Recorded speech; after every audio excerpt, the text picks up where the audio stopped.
कविता, good morning बेटा, सभी को गुड मॉर्निंग। त्रिवेणी,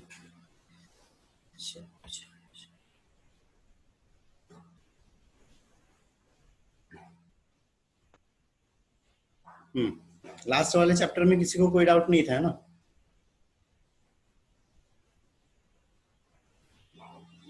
बीटी का अच्छा, बीटी कॉटन बताना था। हाँ यार, तुम्हारा बीटी कॉटन बचा था। ठीक है, ठीक है।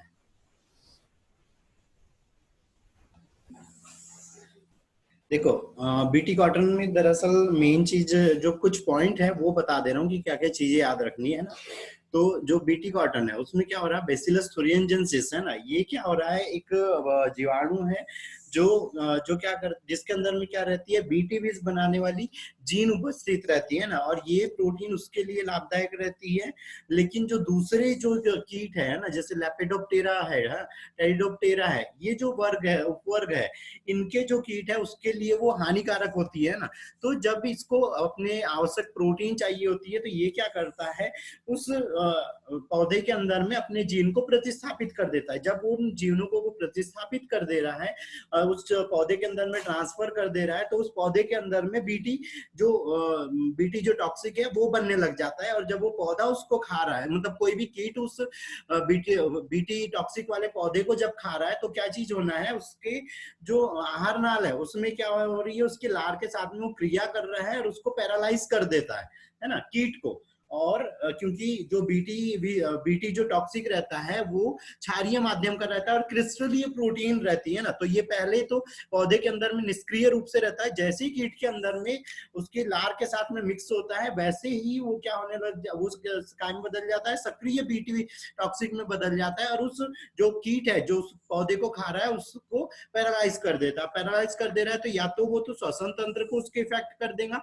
या नर्वस सिस्टम को कर देगा, और आहार नाल में जाके जो आंत है उसको फाड़ देता है, जला देता है, जिसके कारण वो भोजन वगैरह का अवशोषण नहीं कर पाएगा, सांस नहीं ले पाएगा, तो भी वो जीव मर जाना है। और पैरालाइज हो गया, नर्वस सिस्टम खराब हो गया उसका, तो भी वो कीट मर जाना है ना। दूसरी चीज जिसके अंदर में हम यहाँ पे बीटी का मतलब ये हो रहा है, बेसिलस थुरिनजेंसिस है ना, तो ये चीज याद रख लेना है। दूसरी चीज याद रखना है कि हम जिस भी जीव के मतलब जिस भी पौधे के अंदर में कर दे रहे हैं वो वाली पौधा कहलाने लग जाए। जैसे हमने कपास के अंदर में किया तो वो बीटी कॉटन कहलाने लगेंगी, टमाटर के अंदर में कर दिया तो बीटी टमाटर कहलाने लगेंगी, धान के अंदर कर दिया तो बीटी धान कहलाने लगेंगी, है ना। इतनी चीजें याद रखना है, ठीक है। हाँ सर। चलो, आज कितने लोग हैं? ये 03 कौन है नहीं पता। अनुभूति, आशीष, आयुषी, बरखा, भावना, दीपा, दीक्षा, कविता, महर्षि, नैना, नीता, स्वाति आ गई। 03 प्रतिभा है। प्रतिभा है, ठीक है। सीखा है, सीमा है, त्रिवेणी है, वैशाली, वसुंधरा, यासिका और स्वाति, ठीक है, ठीक है, काफी लोग हैं।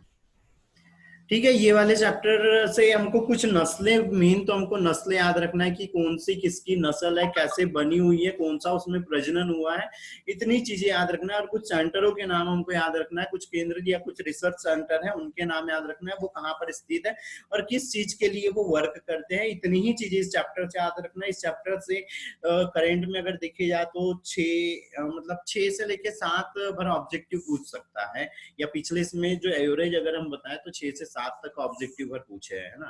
तो इसमें वैसे कम है लेकिन कुछ लिमिटेड चीजें हैं दोनों ही चैप्टर में, तो उतनी ही चीजें याद रखना है ना।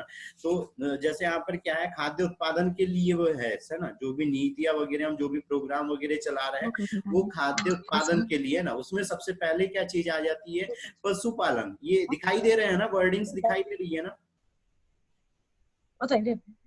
यस सर, दिख रहे हैं। ठीक है।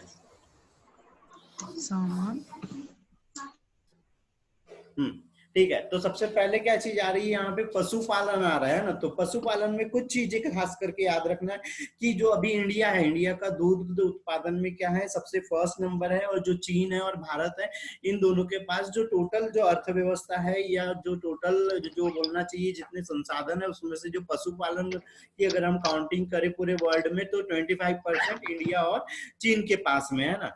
फिर यहाँ पर पशुपालन में क्या चीज याद रखना है, उत्पादन याद रखना है कि उत्पादन कर रहे हैं तो कैसे कर रहे हैं। तो उसके लिए हम क्या करते हैं, डेयरी फार्मिंग करते हैं, है ना। डेयरी फार्मिंग में मतलब हो रहा है कि हम जो भी पशु वगैरह है उसकी अच्छे से व्यवस्था करते हैं, उसके लिए उसका अच्छा फूड जो उसको जरूरत है। और सबसे मेन चीज तो यह है, जो अभी जो एडवांस डेयरी फार्मिंग है उसमें मेन जो टारगेट किया गया है, वो जो भी एनिमल है उसके लिए जिस तरह का फूड चाहिए उस पे मेन कॉन्सेंट्रेट किया है कि हाँ उसको किस तरह की फूड की आवश्यकता है, उसको किस तरह का इन्वायरमेंट चाहिए। और जो सबसे मेन है वो खाना है ना, कि अगर हमको किसी भी एनिमल से अगर कोई भी उत्पाद चाहिए, चाहे वो मांस चाहिए हो किसी से, या दूध चाहिए हो, या ऊन वगैरह बाल वगैरह चाहिए, तो हमको उसको उस हिसाब से वहां पे पोषण देना पड़ेगा, है ना। तो जो डेयरी फार्मिंग है वो मेन तो आधारित है उसके भोजन के ऊपर, या जो मेन चीज है वो भोजन के ऊपर है ना। ठीक है, तो यहाँ पर भोजन के लिए याद रखना है। दूसरी चीज गौवंश के लिए है ना, खासकर गौवंश में क्या आ जाती है, गाय और भैंस आ जाती है। अब जो डेयरी फार्मर रहता है उसका प्रबंधन कैसे करते हैं, तो उसमें क्या चीज करते हैं, सबसे पहले हम क्या करते हैं, एक अच्छी नस्ल लेते हैं ना, कि हम पहले एक अच्छी सी नस्ल ले लेंगे जो ज्यादा प्रतिरोधक हो, जो बार बार बीमार न पड़े, उसका शरीर अच्छे से मजबूत हो, उसके अंदर में वातावरण के प्रति अनुकूलन ज्यादा अच्छा हो, उत्पादन अच्छा दे रही हो, ज्यादा मात्रा में उत्पादन दे रही हो, जो क्वालिटी वाला हमको उत्पादन चाहिए या जो भी प्रोडक्ट जिस तरह का चाहिए वो वाली हम नस्ल का सबसे पहले यहाँ पे चयन कर लेते हैं। तो वो डिपेंड करता है कि हमको किस तरह की चाहिए, है ना। तो यहाँ पर भैंस के लिए याद रखना है कि मुर्रा सबसे अच्छी नस्ल होती है भैंस में। उसके बाद जाफराबादी, सूरती, नागपुरी, मेहसाना, है ना, ये याद रखना है। और सबसे मेन जो है वो मुर्रा याद रख लेना है। फिर सेकंड चीज आती है यहाँ पर, अच्छा गाय, गाय में भी क्या चीज है, जो गिरी और साहीवाल है, ये सबसे अच्छी नस्ल होती है, जो ज्यादा मात्रा में दूध देती है और प्रतिरोधक भी होती है, जल्दी जल्दी बीमार भी नहीं पड़ती है ना। दूसरी चीज आती है चारा, तो जो फूड हो गया उसके लिए हमको जो ये गाय और भैंस है उसके जो भी फूड देना है वो कैसे देना है, हमको दो तरह से देना है ना। नंबर डायल करें, हाँ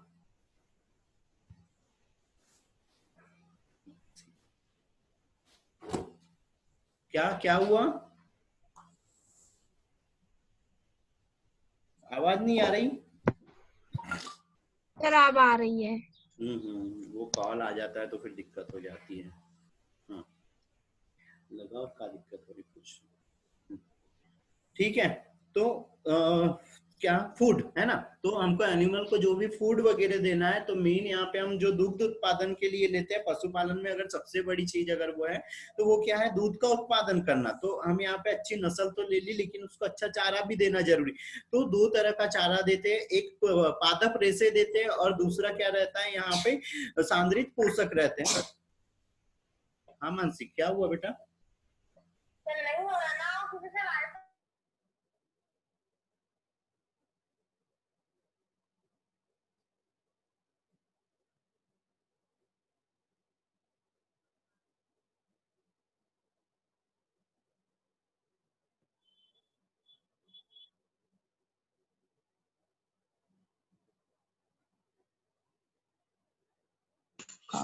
अच्छी है, मुंह पे अभी कपड़ा ही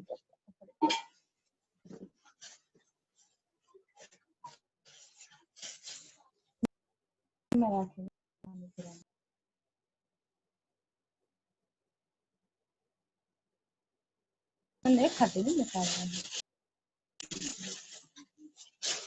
चीज मिल जाती है।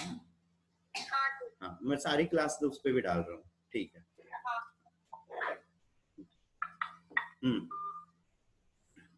चलो, तो चारे की बात आती है ना, तो अब दो तरह का यहाँ पे चारा रहता है। तो क्या चीज हो रही है, जैसे एक हो रहा है पादप रेसे, है ना, तो रेसे के अंदर हमने फाइबर, जैसे हम भी फाइबर फूड खाते हैं, जैसे बनाना हो गया फाइबर फूड हो गया, है ना, तो हम खा रहे हैं तो उससे हमको इतनी ज्यादा एनर्जी नहीं मिल रही है ना, लेकिन वो दूसरे भोजन को पचाने के अंदर में या उसका डाइजेशन करने में हेल्प करता है ना। तो जैसे हम भूसा देते हैं, है ना, दूसरी तरह का हरा चारा दे रहे हैं, सूखा चारा दे रहे हैं, है ना, जैसे गेहूं वगैरह का भूसा वगैरह हो गया, चना वगैरह वाला, तो ये चीज क्या आती जाती है, किसके अंदर में आ जाती है, पादप रेशे के अंदर में ना, कि ये उसको न्यूट्रिशन नहीं दे रहा है, पोषण नहीं दे रहा है, लेकिन डाइजेशन के लिए जरूरी है ना। दूसरी चीज आता है सांद्रित पोषक, मतलब ये चीज हो रही है कि जैसे हम उसको खल्ली वगैरह दे रहे हैं, जिसके अंदर में गेहूं वगैरह, मक्का, जौ, चना, ज्वार, ये चीजें जब होती है, गुड़ होता है, ये जब हम मिक्स करके देते हैं तो इससे उसको क्या मिलता है, यहाँ पे पोषण मिलता है ना।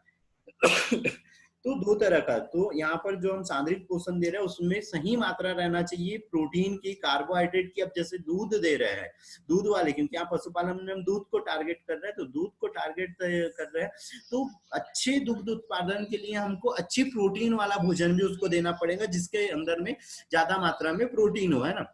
तो जैसे सोयाबीन हो गया, मूंगफली हो गया, चना हो गया, गुड़ हो गया, ये चीजें हमको उनको देना पड़ेगा, तो ज्यादा मात्रा में दूध मिलेगा, है ना, और अच्छी क्वालिटी का मिलेगा। अगर हम मान लो उसको नहीं दे रहे हैं ये सारी चीजें, तो नहीं होना है। तो मेन चीज यहाँ पे याद रख लेना, पशुपालन में अगर दुग्ध उत्पादन निर्भर करता है तो वो फूड के ऊपर निर्भर करता है, ठीक है।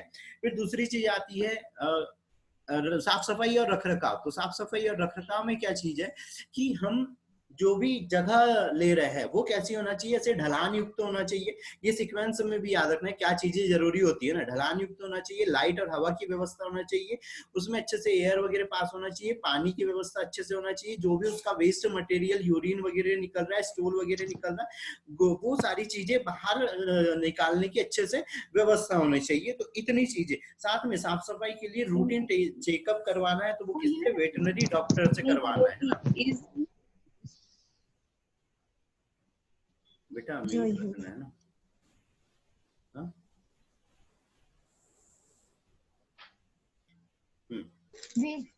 ठीक है।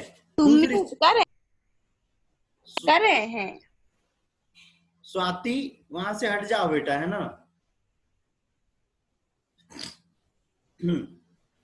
ठीक है। फिर डेयरी प्रबंधन में, दुग्ध उत्पादन के अंदर में क्या, कौन सी क्रांति चलाई थी, कोई बता पाएगा?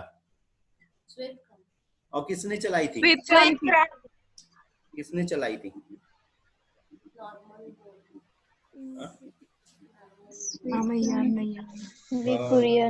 हाँ, डॉक्टर वी कुरियन ने चलाई थी, और इन्हीं को क्या बोलते हैं, मिल्क मैन ऑफ इंडिया, ठीक है। और दूसरी चीज यहाँ पे हमारे यहाँ इंडिया, ये जो डॉक्टर कुरियन है, इन्हीं ने क्या किया था, एनडीडीबी, इसकी स्थापना करी थी। एनडीडीबी, ये एनडीडीबी, इसका फुल फॉर्म भी याद रखना, national dairy development board, NDDB, national dairy development board, doctor V Kurien ने करी थी। और इसी के अंतर्गत इन्होंने क्या किया था, एक प्रोग्राम चलाया था। उस प्रोग्राम को जो हम बोल रहे थे वो ऑपरेशन फ्लड बोल रहे थे, जिसके अंदर, या इसी को क्या बोला था बाद में, श्वेत क्रांति बोला था, जिसके अंतर्गत में दुग्ध उत्पादन के ऊपर में और पशु के रखरखाव के ऊपर में ज्यादा कॉन्सेंट्रेट किया गया, है ना। दूसरी चीज, एनडीडी का फुल फॉर्म फिर से बोल दो। National dairy development board.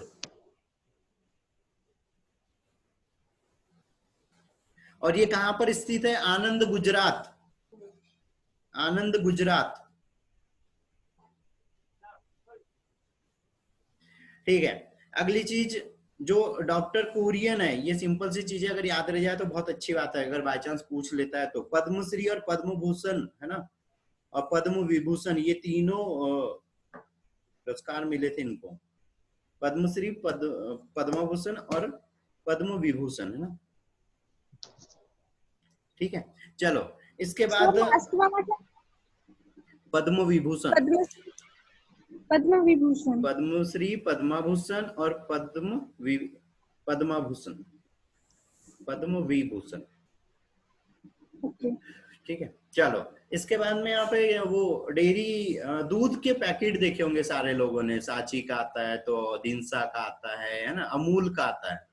एक एग्जाम में बीच में पूछा गया था कि अमूल का लोगो क्या है। जैसे हमने उधर परिवार नियोजन में पढ़ा था कि उसका क्या था, हम दो हमारे दो, हम एक हमारा दो, ये सब उसके स्लोगन्स थे, है ना। लोगो में लाइन थी, है ना।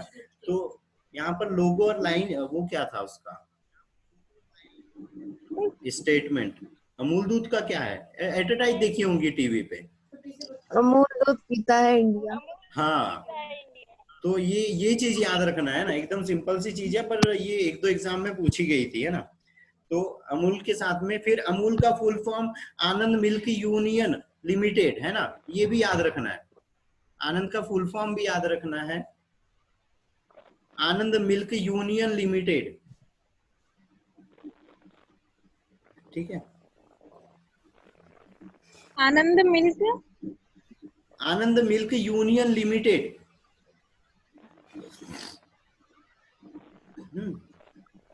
ठीक है, याद रहेगा। ठीक है, दूसरी चीज, इसी के लिए यहाँ पे एक और प्रोग्राम चलाया गया था, नेशनल गोकुल मिशन, वही राष्ट्रीय गोकुल मिशन। और ये एक परियोजना है, अगर किसी ने ध्यान दिया हो, जैसे किसी ने हॉस्पिटल देखे हो जानवरों वाले, वहां तो एक टैंक आता है बड़ा सा, जैसे अपने पानी का टैंक रहता है वैसे, और उसके अंदर में वो सारे जो सीड रहते हैं अलग अलग स्पीसीज के लिए, गाय और भैंस की अलग अलग क्वालिटी वाले वो रहते हैं उसके अंदर में, ना। वो नाइट्रोजन लिक्विड के सिलेंडर में वो सारी चीज को स्टोर करके रखते हैं, और उसके ऊपर लिखा रहता है national programme for bovine breeding and dairy development, ऐसे। हाँ, तो ये भी याद रखना है ना कि राष्ट्रीय गोकुल मिशन के अंतर्गत एक प्रोग्राम चलाया गया था जिसका नाम था national for bovine breeding and dairy development. National programme for bovine breeding and dairy development, ठीक है। इसके अंतर्गत क्या कर रहे थे, वो जो विदेशी नस्लें वगैरह थी या जो अच्छी किस्म की नस्लें थी, उनके बीच में संकरित जाति, उनके जो स्पर्म सेल हो गई, उससे क्या कर रहे थे यहाँ पे एक हाइब्रिड स्पीसीज को बना रहे थे, और उससे फिर ज्यादा मात्रा में उत्पादन प्राप्त कर रहे थे।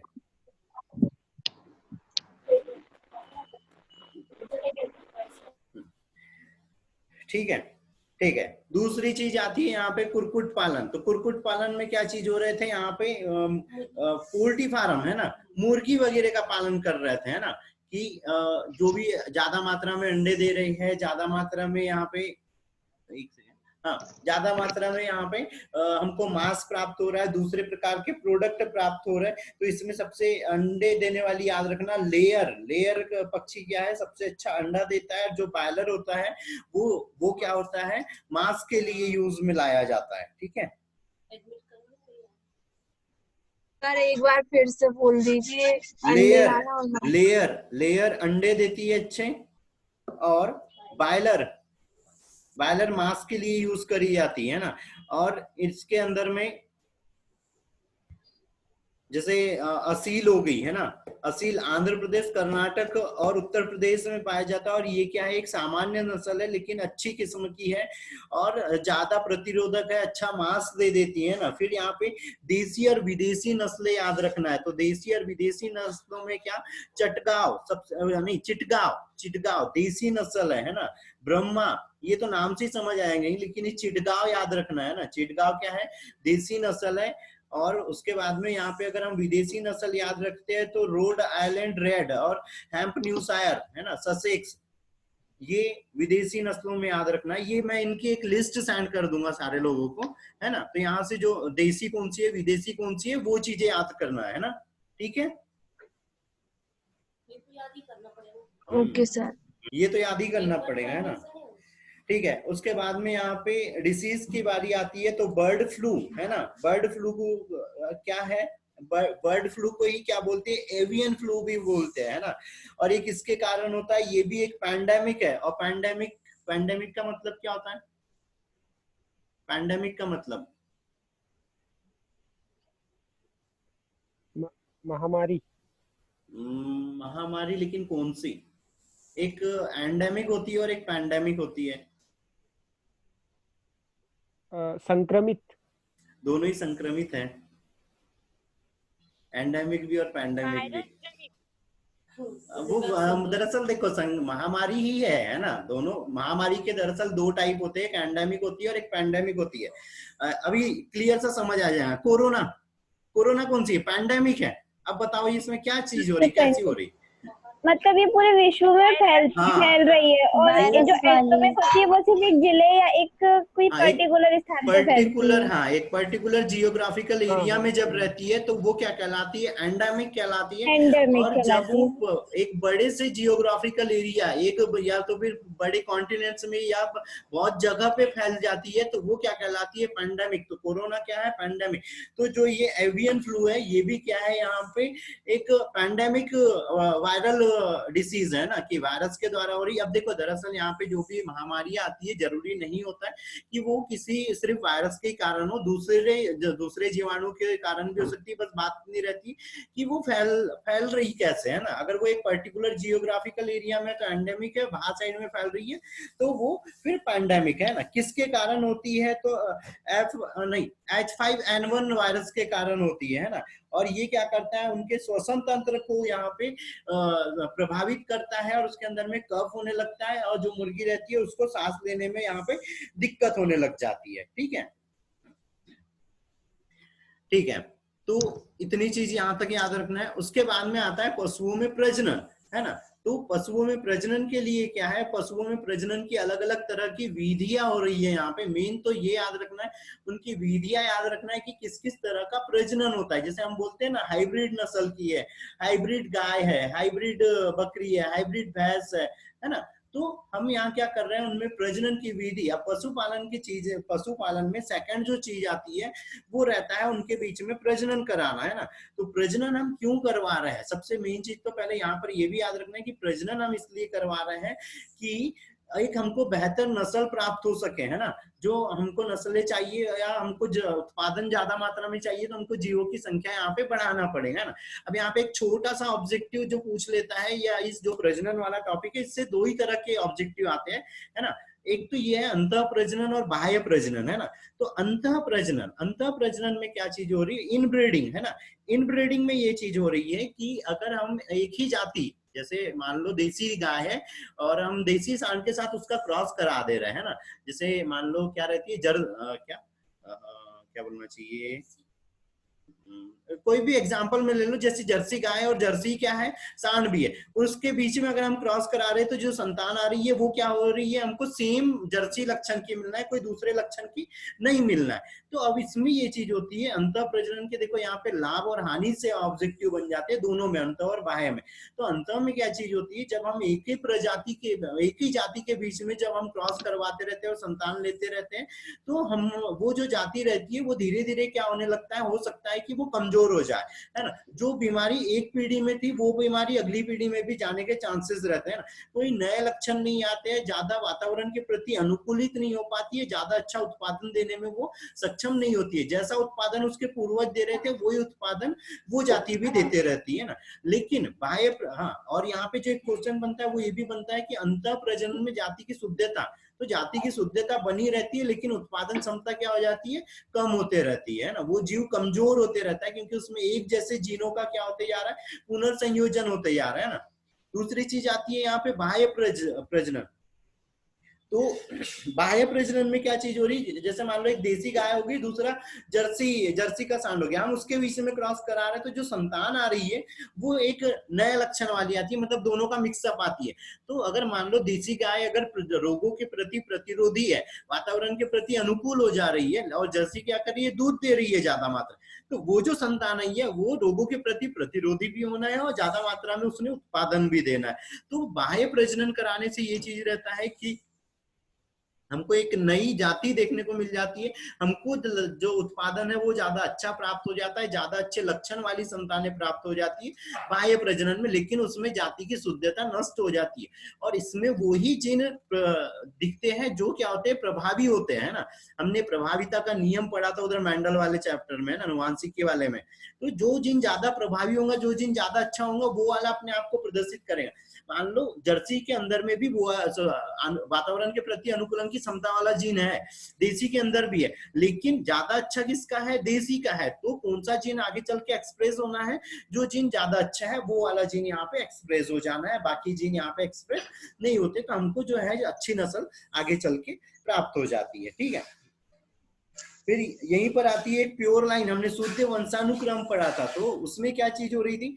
हम एक ही प्रजाति या एक ही वंश के बीच में प्रजनन करा रहे थे। जैसे क्या हो गया, बाप बेटा हो गया। ये जो हम प्रजनन बता रहे हैं ये किसके अंदर में बता रहे हैं? जानवरों के अंदर में, है ना। तो ये चीज याद रखना। तो जैसे माँ बेटा हो गया, है ना, पिता बेटी हो गया, दादा पोती हो गया, है ना, पोता दादी हो गया, ऐसे क्रॉस करवा के एक ही जाति के बीच में करवाते रहते। तो उसमें हानि ये रहती कि जो अप्रभावी जीन है वो लगातार जाते रहते और प्रकट होते रहते हैं ना। जरूरी नहीं होता है वहां पे कभी भी जो हानिकारक जीन है वो भी प्रदर्शित होते हैं। हमेशा लाभदायक ही जीन प्रदर्शित नहीं होते इनब्रीडिंग के अंदर में, या जो प्योर लाइन वाला जो हम क्रॉस करवा रहे हैं उसके बीच में, है ना। फिर दूसरी चीज आ गई आउटब्रीडिंग, है ना। तो आउटब्रीडिंग में क्या चीज हो रही है? हम यहाँ पे एक आउट क्रॉस करवाते हैं। सबसे पहली मेथड आती है यहाँ पे आउट क्रॉस। तो इसमें क्या हो रहा है, जो समान लक्षणों वाली जो जातियां हैं उनके बीच में हम यहाँ पे क्रॉस करवा देते हैं, और एक नया हम जैसे जिसके बीच में कम से कम 4 से 6 पीढ़ी का अंतर हो, है ना, 4 से 6 पीढ़ी का अंतर हो, और उसके बीच में हम क्रॉस करा के एक नया पशु प्राप्त कर लेते हैं। संकरण, है ना, क्रॉस ब्रीडिंग। तो इसमें तो क्लियर ही है कि हम क्रॉस ब्रीडिंग करा रहे हैं। तो अलग अलग लक्षणों वाली अलग अलग प्रजाति, जाति एक है लेकिन अब क्या हो जा रही है, अलग अलग प्रजाति वाले जीव के बीच में करा रहे हैं ना। जैसे अभी बताया देसी गाय हो गई और जर्सी गाय हो गई, विदेशी गाय हो गई, है गाय लेकिन उसकी प्रजातियां अलग अलग होगी, है ना। तो यहीं पर याद रखना है हिसारडेल क्या है, कोई बता पाएगा? मुर्गे। अरे बहुत बढ़िया। भेड़ है ना, भेड़ है। और किसके किसके क्रॉस से बनाई गई है? मेरिनो मेटा और बीकानेरी भेड़। हाँ, मेरिनो मेंढा और बीकानेरी भेड़ के क्रॉस से बनाई गई है। ये वैसे किसने बताया? आवाज कुछ पहचानी से लग रही थी, शायद दीक्षा है। कामिनी है। अरे समझ नहीं आई आवाज थोड़ी सी। ठीक है, चलो आगे बढ़ते हैं, है ना। तो यहाँ से ये चीज याद रख लेना, है ना, बीकानेरी भेड़ और मेरियाना मेंढा। ठीक है, उससे क्या बना था? हिसारडेल, है ना। तो ये भी ऑब्जेक्टिव में पूछता है ना। दूसरी चीज करन फ्रीज हॉलैंड की हॉलिस्टन फ्रीज और भारत की थापरकर से मिक्स करके बनाई गई है ना। करन फ्रीज, हॉलैंड की हॉलिस्टन फ्रीजन और भारत की थापरकर। ठीक है, फिर है करन स्विस,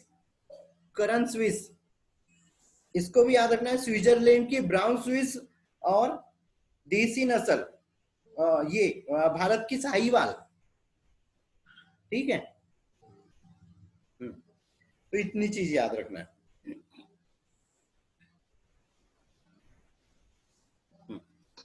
सर फिर से बताइए।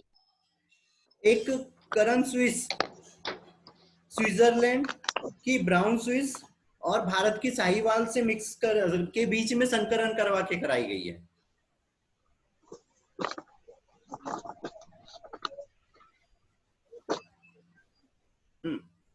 चलो अगला, यहीं पे एक चीज और आती है, अंतः प्रजनन, है ना। अंतः प्रजनन या अंतः प्रजाति प्रजनन मतलब क्या होगी? अलग अलग प्रकार की प्रजातियां होगी और उसके बीच में फिर संकरण करवा रहे हैं, तो है ना। तो जैसे खच्चर हो गया, खच्चर के लिए याद रखना कि नर गधा और मादा घोड़े के बीच जब हम क्रॉस करवा रहे हैं तो वो क्या उत्पन्न होता है? खच्चर उत्पन्न होता है। ठीक है,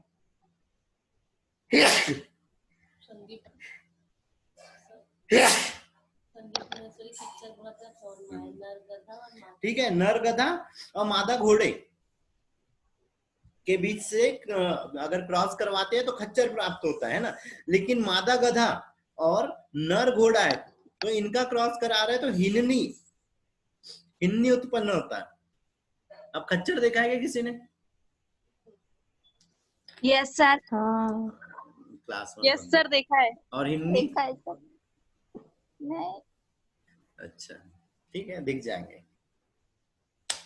चलो अब यहाँ तक ये तो होगी प्रजनन मेथड। अब इसमें आती है एक और सबसे मेन चीज है ना, तो यहाँ पर क्या चीज आ रही है, कृत्रिम मेथड है ना, कृत्रिम प्रजनन है ना, आर्टिफिशियल रिप्रोडक्शन। तो आर्टिफिशियल रिप्रोडक्शन को क्या बोलते हैं यहाँ पे, कंट्रोल ब्रीडिंग भी बोलते हैं। कंट्रोल ब्रीडिंग मतलब, अच्छा वो अभी मैंने थोड़ी देर पहले बताया था कि जो भी जानवरों के हॉस्पिटल रहते हैं वहाँ बड़े से टैंक आते हैं, या जो जानवरों के डॉक्टर रहते हैं वो एक टैंक लेके चलते हैं ना, उसमें अलग अलग तरह के वहाँ पे एम्ब्रियो रहते हैं, और वो उसको गाय या भैंस के अंदर में ट्रांसप्लांट कर देते हैं ना।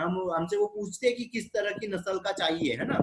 तो यहाँ पर क्या हो रहा है, इसी को क्या बोलते हैं, आर्टिफिशियल इंसीमेशन, कृत्रिम वीर्य सेचन है ना, कृत्रिम वीर्य सेचन, आर्टिफिशियल इंसीमेशन। इसमें क्या कर रहे हैं हम, यहाँ पे फ्रीज करके रख लेते हैं। जो भी जब पशु हीट पीरियड में होता है तो उससे क्या करते हैं, एग ले लेते हैं और उनको हम यहाँ पे फ्रीज करके रख लेते हैं। जब जिस भी तरह की यहाँ पे जरूरत होती है हम उस तरह की जाति का एम्ब्रियो बना के रख रहे हैं।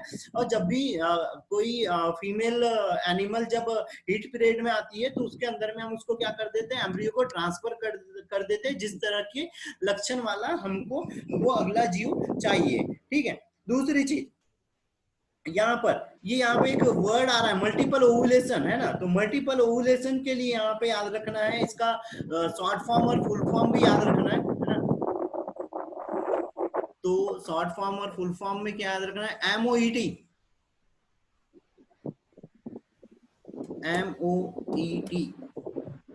ठीक है, MOET इसका फुल फॉर्म पूछ सकता है, MOET multiple ovulation embryo transfer,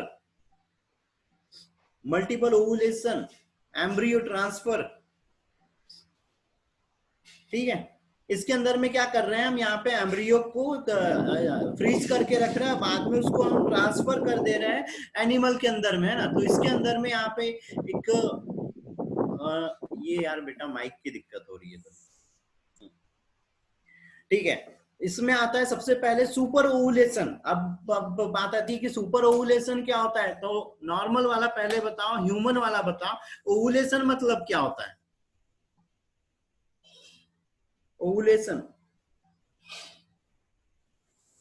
unmute करो बेटा और बताओ जिसको पता है ओवुलेशन मतलब क्या होता है।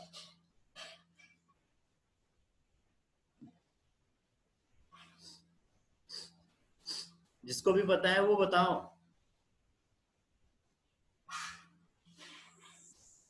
अरे भाई ओवुलेशन नहीं पता है किसी को भी? हाँ, अंडोत्सर्जन किस हार्मोन के कारण होता है ह्यूमन में?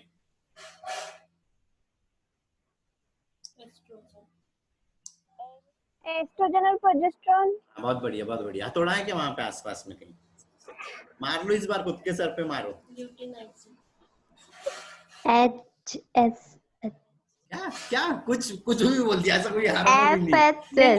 अच्छा FSH तो फॉलिकल स्टिमुलेटिंग हार्मोन है, वो फॉलिकल्स को स्टिमुलेट करता है भाई। ल्यूटिनाइजिंग हार्मोन निकलता है। ल्यूटिनाइजिंग हार्मोन के कारण ओवुलेशन होता है ना। और गाय के अंदर में FSH हार्मोन के कारण यहाँ पे ओवुलेशन होता है। तो हम क्या करते हैं, जब गाय का हीट पीरियड आने वाला रहता है या ऐसा लगता है कि वो हीट पीरियड में आ रही, तो उस टाइम में हम क्या करते हैं, उसको FSH का इंजेक्शन लगा देते हैं, जिसके कारण ओवरी से एक एग निकलना चाहिए था, लेकिन यहाँ पर अब क्या हो जाता है, एक से अधिक एग निकल जाते हैं और हम उनको स्टोर करके रख लेते हैं। 6 से 8 अंडे तक मतलब क्या होना है, परिपक्व हो जाते हैं ना, जब हम FSH का इंजेक्शन लगाते हैं। FSH क्या करता है, फॉलिकल स्टिमुलेटिंग हार्मोन है, तो वो फॉलिकल्स को क्या कर देता है, स्टिमुलेट कर देता है, उनको ज्यादा सक्रिय कर देता है, जिसके कारण जो दूसरे जो एग है जो बाद में आने वाला था वो भी क्या हो जाना है, सक्रिय हो जाना है, और ज्यादा मात्रा में यहाँ पे एग निकल जाते हैं, ज्यादा संख्या में ओवुलेशन हो जाता है, ओवुलेशन में ज्यादा संख्या में एग बाहर आ जाते हैं। तो इसी को बोलते हैं सुपर ओवुलेशन, और उसके लिए FSH हार्मोन का हम प्रयोग करते हैं। ठीक है, ठीक है। उसके बाद में आता है मीटिंग है ना। मीटिंग मतलब वही संगम करवाना, जिस भी तरह का हमको जानवर हैं, जिस भी प्रजाति के बीच में करवाना है उनके बीच में करवा देते हैं। दूसरी चीज ये रहती है कि यहाँ पर हम क्या करते हैं, अब सुपर ओवुलेशन में तो हमने एग ले लिया था, मीटिंग में एक और चीज करते हैं हम यहाँ पे स्पर्म है ना, जो स्पर्म है वो स्पर इंसीमिनेशन करते हैं ना, वीर्य संचय क्या वीर्य सेचन कर लेते हैं, जमा कर लेते हैं, और उनको फिर क्या करते हैं, आईवीएफ करते हैं। आईवीएफ बताओ कोई, आईवीएफ इन विट्रो फर्टिलाइजेशन। हाँ, इन विट्रो फर्टिलाइजेशन है ना। तो हम क्या कर, माइक बेटा, हाँ, इन विट्रो फर्टिलाइजेशन। तो हम क्या कर रहे हैं, यहाँ पे स्पर्म को भी हमने क्या किया, लिक्विड नाइट्रोजन में हम स्टोर करके रख ले रहे हैं, और उसको फर्टिलाइज करा के एम्ब्रियो को डेवलप कर लेते हैं, उसको भी स्टोर करके जब जरूरत होती है तब ट्रांसफर कर देते हैं। लास्ट पॉइंट आता है इस एमईओटी में कि भ्रूण का स्थानांतरण, एम्ब्रियो ट्रांसफर। तो अब क्या कर रहे हैं, जब हम गाय के अंदर में ट्रांसफर कर रहे हैं तो हम यहाँ पे सिर्फ एक एम्ब्रियो नहीं करते हैं ट्रांसफर, जैसे वो जो वेटनरी वाले डॉक्टर रहते हैं वो हम हॉस्पिटल ले जाके एम्ब्रियो का ट्रांसफर करवाते हैं, जिस भी उनको लक्षण वाला चाहिए, तो वो एक नहीं करता है, कम से कम 6 से लेके 8 एम्ब्रियो का ट्रांसफर करता है। क्यों? क्योंकि हो सकता है कि वो जो बाकी एम्ब्रियो वो नष्ट हो जाती है, सिर्फ एक ही इम्प्लांट हो पाता है ना, यूट्रस में एक ही इम्प्लांट हो पाता है ना, तो वो हम 6 से 8 एम्ब्रियो ट्रांसफर करते हैं एमओईटी में, ठीक है, मल्टीपल ओवुलेशन एम्ब्रियो ट्रांसफर में, ठीक है। अब दूसरी चीज यहाँ पे एक वर्ड आता है सैरोगेट मदर। अब देखो ये जो हमने एम्ब्रियो बना के रखे थे ये तो दूसरे जीवों के थे, है ना, इसको हमने किसी और मदर के अंदर में ट्रांसफर कर दिया है।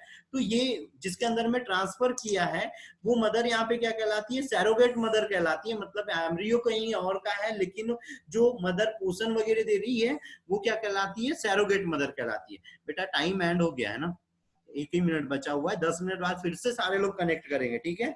तो आज ये चैप्टर खत्म हो जाएगा बेटा, ठीक है। चलो लास्ट 30 सेकंड बचा हुआ है, ठीक है, सब लोग पानी वगैरह पियो, और 10 मिनट बाद, हाँ 10 मिनट बाद बेटा, 10 मिनट बाद, है ना।